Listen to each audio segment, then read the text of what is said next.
आज बात करेंगे इस्लाम की, मुसलमानों की, फ़लस्तीन की आज़ादी की और उन मुसलमानों की जो लगातार दुनिया को ये कहकर कोसते हैं कि गज़ा के समर्थन में बाकी देश खड़े नहीं हैं। बाकी दुनिया के मुसलमान इस बात से दुखी और नाराज़ हैं कि फ़लस्तीन, ख़ासकर गज़ा को वो समर्थन नहीं मिल रहा जिसकी उसे सबसे ज़्यादा ज़रूरत है। लेकिन असल और सबसे बड़ा सवाल ये है कि क्या खुद मुस्लिम मुल्क गज़ा के साथ पूरे दिल, ताकत और एकजुटता के साथ खड़े हैं? बाहरी दुनिया से शिकायत आसान है, मगर जब अरब और मुस्लिम देश ही सियासी मजबूरियों और आर्थिक हितों और अंतर्राष्ट्रीय दबावों के चलते पूरी तरह आगे नहीं बढ़ते तो गज़ा की उम्मीदों को सबसे ज़्यादा चोट वहीं से लगती है। यही वजह है कि मुसलमानों का गुस्सा सिर्फ दुनिया से नहीं बल्कि अपने ही भाई मुल्कों की चुप्पी, बिखराव और आधे अधूरों कदमों से है, क्योंकि फ़लस्तीन के लिए सबसे पहले और सबसे मजबूत सहारा वही होना चाहिए था जो आज सबसे ज़्यादा हिचकिचाते हुए दिखाई दे रहे हैं। पूरी खबर क्या है वो आपको बताऊंगी, लेकिन पहले ये बताऊं कि कुरान में सूरह अन-निसा में अल्लाह ने उन मर्दों, औरतों और बच्चों की पुकार का जिक्र करा है जो जुल्म में पिसते हुए मदद की अर्ज लगाते हैं और मुसलमानों को उनका साथ देने का आदेश देते हैं। अब आपको बता दें कि जालिम को रोकने और मजलूम का साथ देने और ईमानदार समाज का फर्ज निभाना बताया गया है। हदीसों में भी रसूल अल्लाह ने साफ फरमाया है कि मजलूम की मदद करना और जालिम को उसके जुल्म से रोकना दोनों अल्लाह के करीब ले जाने वाले अमल हैं। यही वजह है कि मजलूम की सीधी मदद करने की ताकत हो तो ये फर्ज ऐन बन जाता है और व्यापक स्तर पर कोशिश करना उम्मत के लिए फर्ज किफाया के दर्जे में आ जाता है। आज भी गज़ा राख और मुश्किलों के बीच खड़ा होकर वही पुरानी पुकार दोहराता हुआ नजर आ रहा है कि मजलूम अकेला नहीं छोड़ा जाना चाहिए। उसकी पुकार सिर्फ मदद नहीं बल्कि एक परीक्षा है कि क्या उम्मत अपने दीन की उन बुनियादी शिक्षा को याद रख रहा है जिसकी वो गुहार सबसे लगा रहा है, जिसमें जुल्म के सामने चुप रहना मना है और मजलूम के साथ खड़ा होना है। ऐसा मैं इसलिए कह रही हूं क्योंकि कतर के प्रधानमंत्री शेख मोहम्मद बिन अब्दुल रहमान अल थानी ने साफ तौर पर कहा है कि उनका देश गज़ा के पूर्ण निर्माण के लिए कोई आर्थिक जिम्मेदारी अब नहीं उठाएगा। उन्होंने ये भी साफ कर दिया है कि कतर ने कभी हमास को फंडिंग नहीं की और ना ही उसका उद्देश्य किसी हथियारबंद समूह का समर्थन करना था।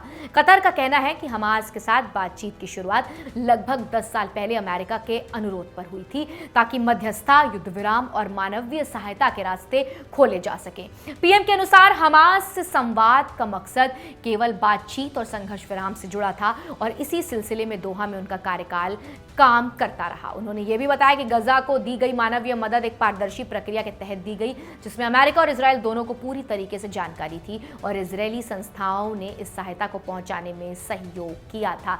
लेकिन अभी किसी तरीके के पूर्ण निर्माण में कतर के प्रधानमंत्री ने कहा है कि इजराइल द्वारा लगाए गए आरोप उनकी मध्यस्थता की भूमिका को तोड़ मरोड़ कर पेश किए जा रहे हैं। गौरतलब है कि यहाँ पर साफ तौर पर कतर पीछे हटता हुआ दिखाई दे रहा है। उन्होंने कहा है कि कतर हमेशा युद्ध को रोकने और मानवीय संकट को कम करने की दिशा में काम करता रहा है। वर्षों से कतर और अमेरिका के रिश्तों को नुकसान पहुंचाने के लिए झूठी बातें फैलाई जा रही हैं।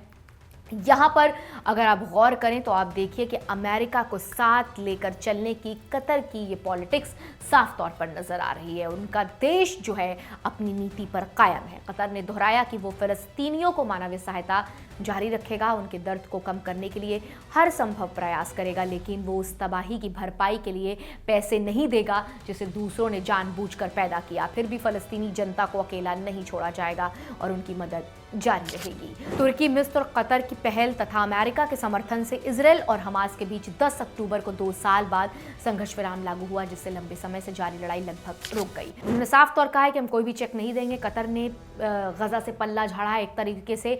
इजराइल को दो टूक कतार के प्रधानमंत्री शेख मोहम्मद बिन अब्दुल रहमान अल थानी ने गज़ा के पूर्ण निर्माण के लिए कतर की वित्तीय सहायता को साफ इनकार किया है। उन्होंने हमास को फंडिंग देने के आरोपों को भी पूरी तरीके से खारिज किया है।